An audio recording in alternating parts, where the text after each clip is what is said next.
worries and the struggles, but we have also witnessed your courage, your resilience, and the generosity of your spirit. For 4 years, you marched and organized for equality and justice, for our lives and for our planet. And then you voted.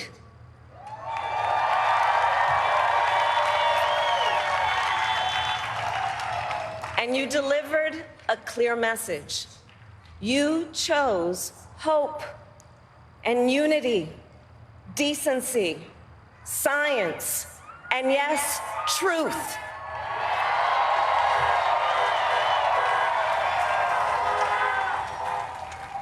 You chose Joe Biden as the next president of the United States of America.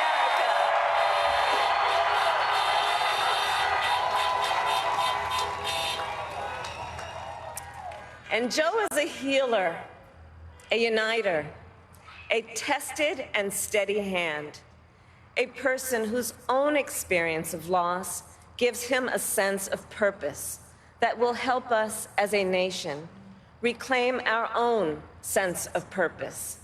And a man with a big heart who loves with abandon. It's his love for Jill, who will be an incredible First Lady.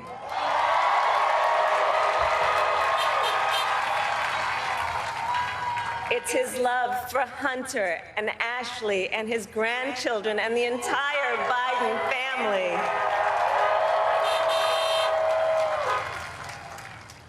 And while I first knew Joe as vice president, I really got to know him as the father who loved Beau, my dear friend who we remember here today. And to my husband, Doug,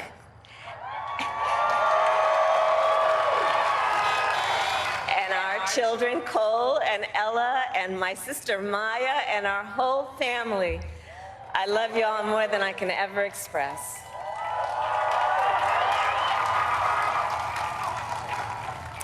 We are so grateful to Joe and Jill for welcoming our family into theirs on this incredible journey. And to the woman most responsible for my presence here today, my mother, Kamala Harris, who is always in our hearts. When she came here from India at the age of 19, she maybe didn't quite imagine this moment, but she believed so deeply in an America where a moment like this is possible. And so I am thinking about her and about the generations of women, Black women,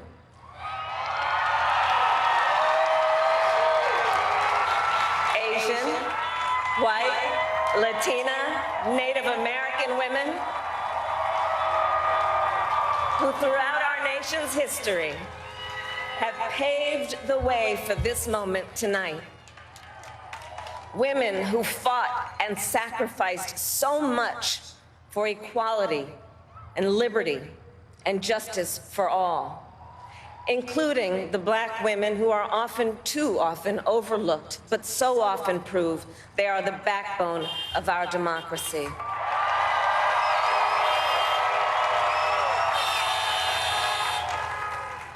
All the women who have worked to secure and protect the right to vote for over a century, 100 years ago with the 19th Amendment, 55 years ago with the Voting Rights Act, and now in 2020 with a new generation of women in our country who cast their ballots and continued the fight for their fundamental right to vote and be heard.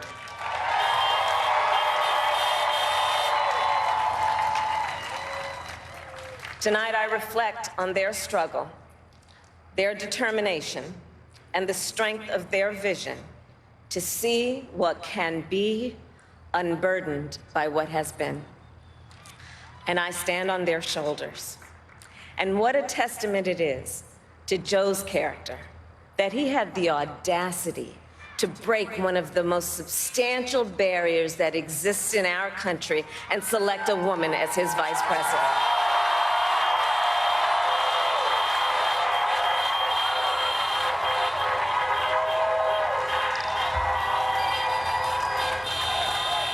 But while I may be the first woman in this office, I will not be the last.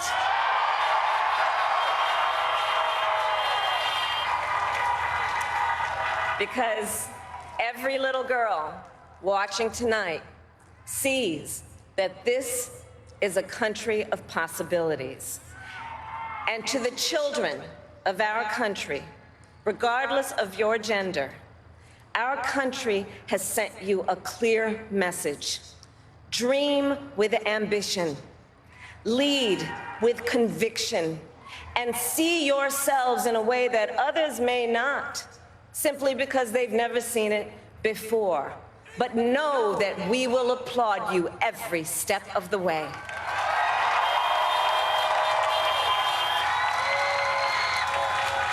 And to the American people, no matter who you voted for, I will strive to be a vice president like Joe was to President Obama, loyal, honest, and prepared, waking up every day thinking of you and your family. Because now is when the real work begins, the hard work, the necessary work, the good work, the essential work to save lives and beat this epidemic, to rebuild our economy so it works for working people, to root out systemic racism in our justice system and society, to combat the climate crisis, to unite our country and heal the soul of our nation.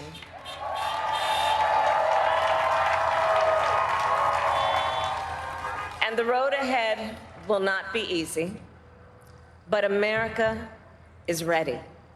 And so are Joe and I.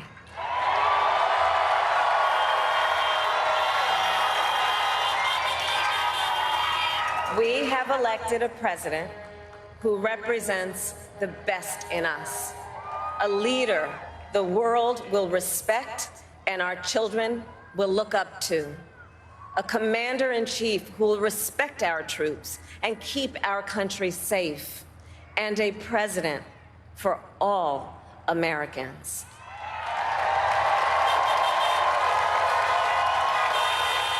And it is now my great honor to introduce the President-elect of the United States of America, Joe Biden.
Hello, my fellow Americans, and the people who brought me to the dance, Delawareans. I see my buddy Senator Tom Carper down there, and I think Senator Coons is there, and I think the governor's around. And is that Ruth Ann? And that former Governor Ruth Ann Minner. Most importantly, my sisters-in-law, my sister Valerie. Anyway. Folks, the people of this nation have spoken. They've delivered us a clear victory, a convincing victory, a victory for we the people. We've won with the most votes ever cast for a presidential ticket in the history of the nation. 74 million.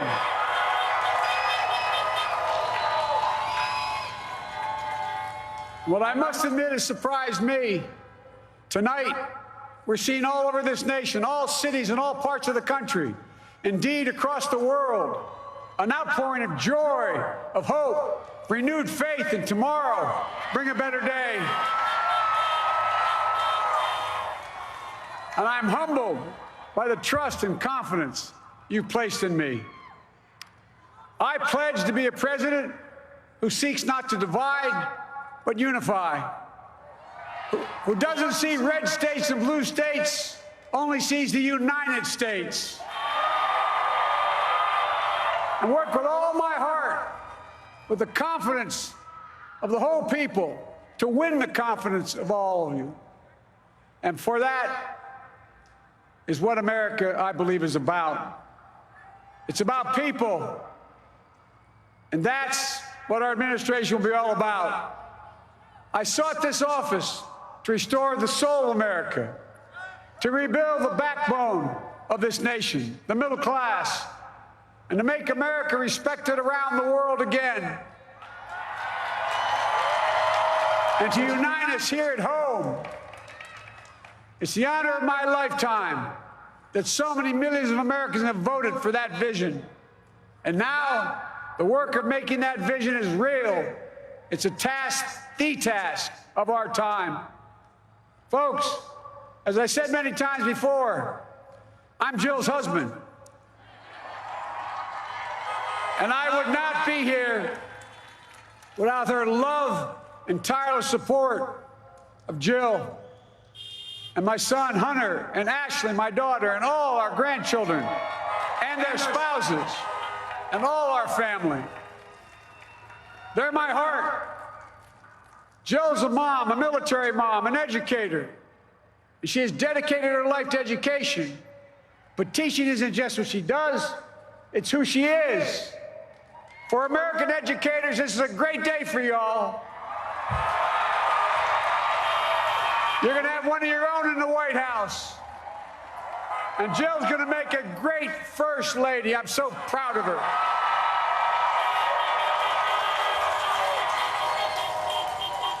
And I'll have the honor of serving with the fantastic Vice President who you just heard from, Kamala Harris,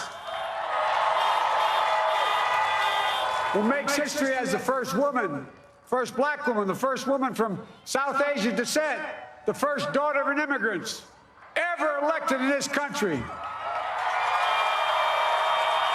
Don't tell me it's not possible in the United States. It's long overdue. And we're reminded tonight of those who fought so hard for so many years to make this happen. But once again, America's bent the arc of the moral universe more toward justice. Kamala, Doug, like it or not, your family, you become an honorary Biden, there's no way out.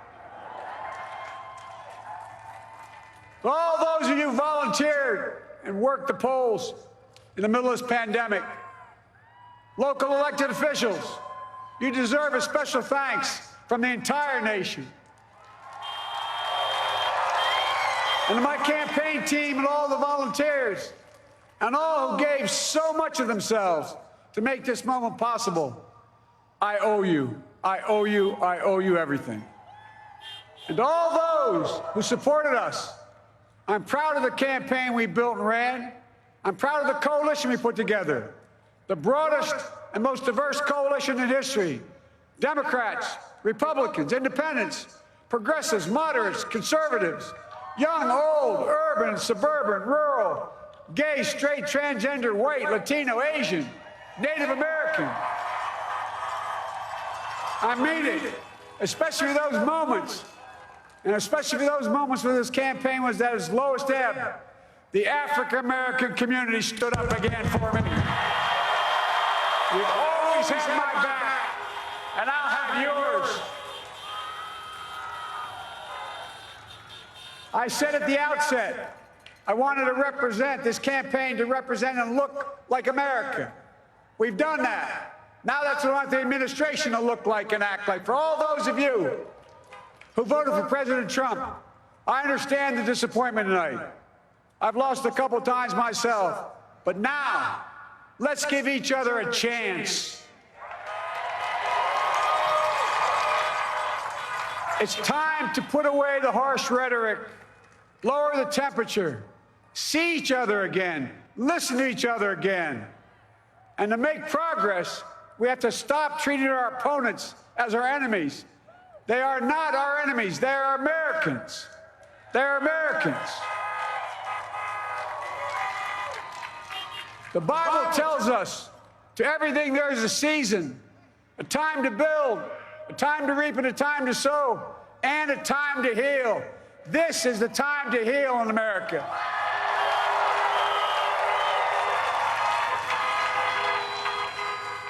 Now this campaign is over. What is the will of the people? What is our mandate? I believe it's this. Americans have called upon us to marshal the forces of decency, the forces of fairness, to marshal the forces of science and the forces of hope in the great battles of our time. The battle to control the virus, the battle to build prosperity, the battle to secure your family's health care, the battle to achieve racial justice and root out systemic racism in this country, and the battle to save our planet by getting climate under control, the battle to restore decency, defend democracy, and give everybody in this country a fair shot. That's all they're asking for, a fair shot. Folks, our work begins with getting COVID under control.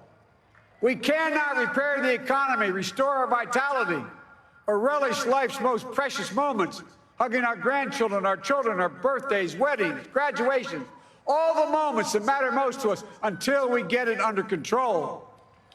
On Monday, I will name a group of leading scientists and experts as transition advisors to help take the Biden-Harris COVID plan and convert it into an action blueprint that will start on January the 20th, 2021.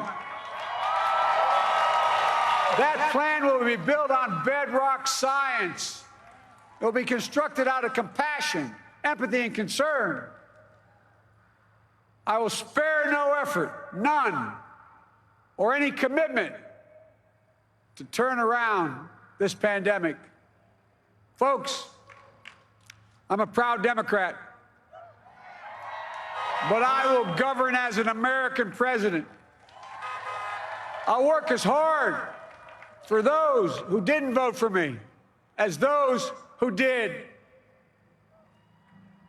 Let this grim era of demonization in America begin to end here and now.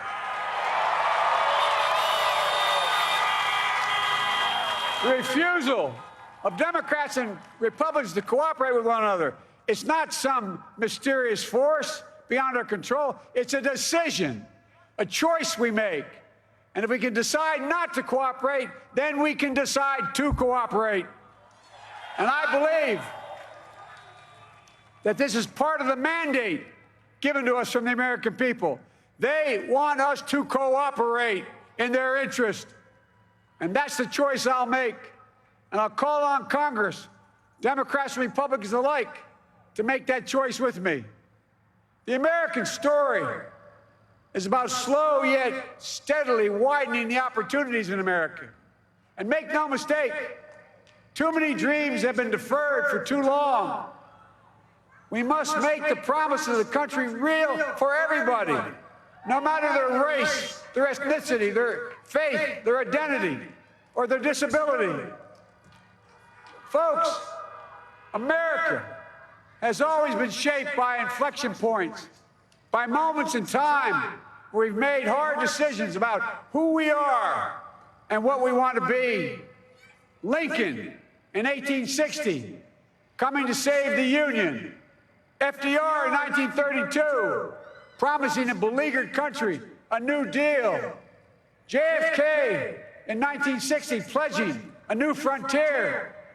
And 12 years ago, when Barack Obama made history, he told us, yes, we can. Well, folks, We stand at an inflection point. We have an opportunity to defeat despair, to build a nation of prosperity and purpose. We can do it. I know we can. I've long talked about the battle for the soul of America. We must restore the soul of America. Our nation is shaped by the constant battle between our better angels and our darkest impulses. And what presidents say in this battle matters. It's time for our better angels to prevail. Tonight, the whole world is watching America. And I believe at our best, America is a beacon for the globe. We will lead not only by the example of our power, but by the power of our example.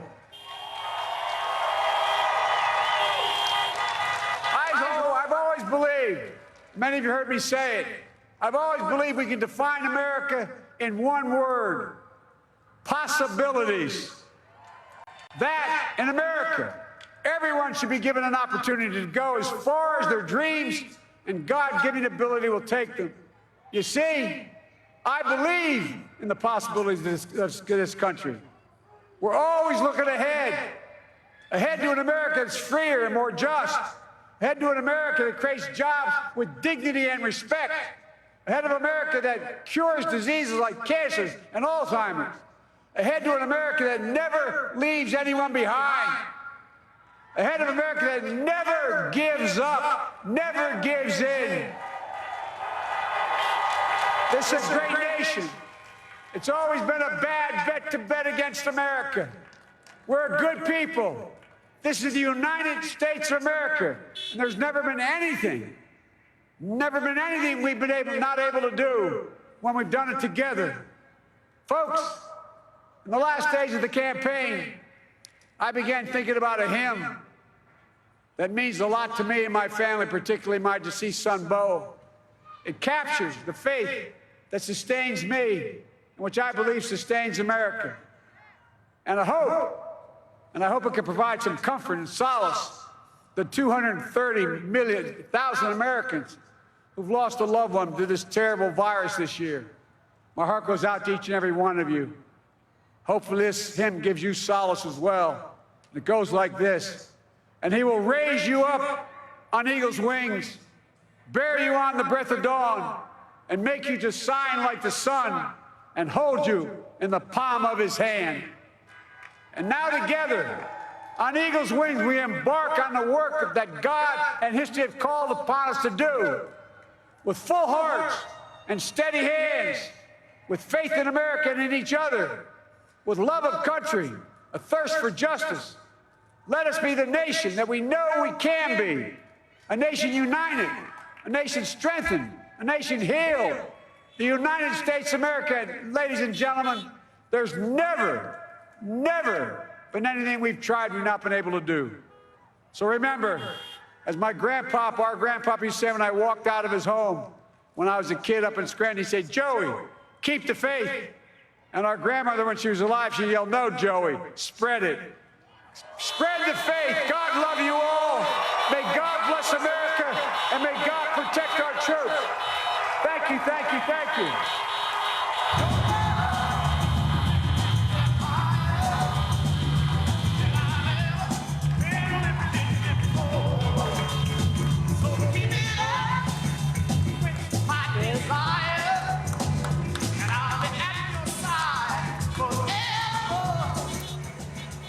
That was President-elect Joe Biden addressing the nation for the first time since his election win, giving his victory speech from his hometown of Wilmington, Delaware, where you can see many thousands of his supporters have gathered to celebrate with him. We heard there